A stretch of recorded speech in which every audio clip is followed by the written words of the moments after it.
pokazao nam je tu Šugara ima njegov. On je bio s tom Šugarom tamo na tom sastanku. I da, rekao je da ima neki korpus svoj tamo. U tom sastanku nas je tero da pokazujemo oružje, onda su svi redom gledali ove automati i redom okolo da pokazujemo svi.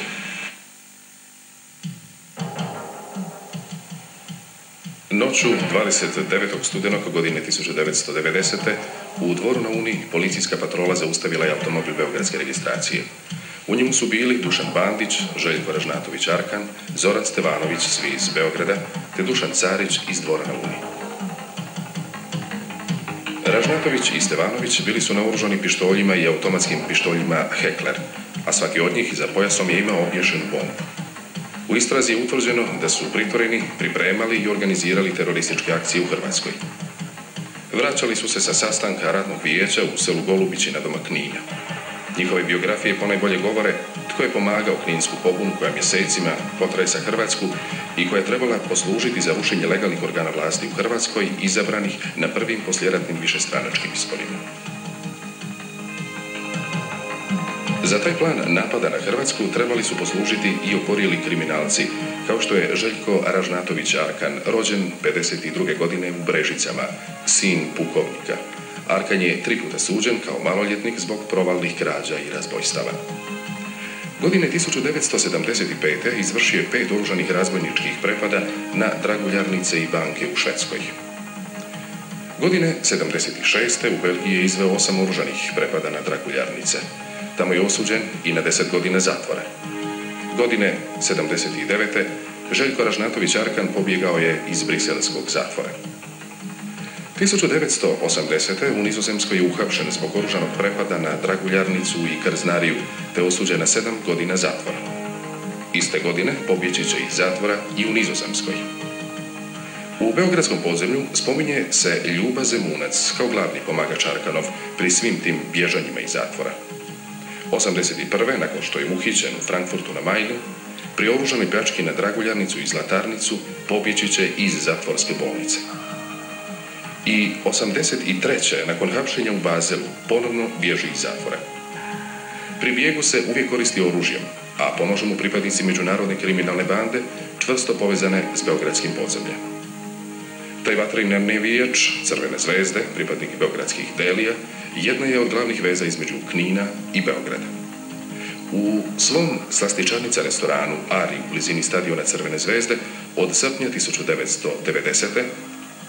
najčešće kontaktira s Dušanom Bandićem, putem kojeg Kninsko ratno vijeće širi bliske veze s Novom Pazovom i Beogradom.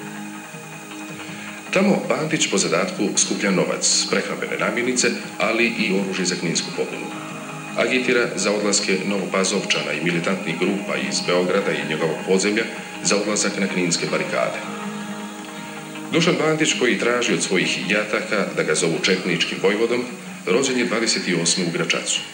Gimnaziju je pohađao u Kninu, a od godine 1957. živi u Beogradu. Za vrijeme rata bio je član četničke omladine. Za vrijeme boravka u Australiji i Sjedinjenim Američkim Državama u bliskim je kontaktima i s terorističkim emigrantskim skupinama. Od ovoga Martića. I onda mu je Martić rekao, kaže, kako, kaže, ne mogu ti ja dati, kaže, nikoga, kaže, me ljudi sve iscrpljeni, kaže, mjesecima, kaže, vrzmaju se, kaže, po tim barikadama, kaže, pa nema, kaže, otkud, kaže, ne može to, kaže. Eto, tako je on govorio. Kako se zove, opština, da dvor i Petrinja.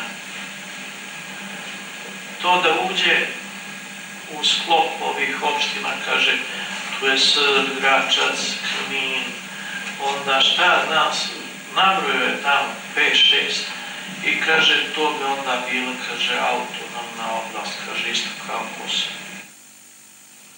Uključen u kninsku pobunu od samog njezinog početka, u stalnim je kontaktima i aktivan sudionik svih terorističkih planova Kninskog ratnog vijeća, u kojem se ističu Marko Dobrijević, Dušan Zelembamba, Mile Martić, Dušan Orlović, Nebojša Mandinić, Jovan Vites, Dušan Žeželj, Nenad Marić, Branko Mirković, Branko Tankosić.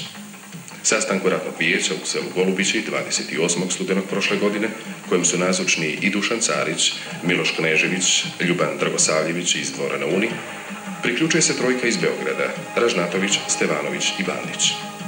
Zaključak tog ratnog vijećanja je proširiti balvan revoluciju na Dvor na Uni, pobuniti tamošnje milicionare srpske nacionalnosti, a ako se ne uspije, napasti i osvojiti policijsku stanicu te je staviti pod kninsku komandu.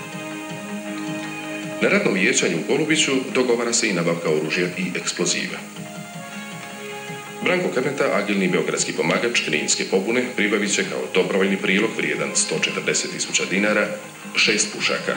Arkan će ih uz pomoć svojih delija, navijača Crvene zvezde, prenijeti u Knin. Veza između Knina, Beograda i Stare Pazove nije prestala ni do danas. O njoj se u Beogradu uporno i dalje šuti, a ta je šutnja već dovoljno riječita.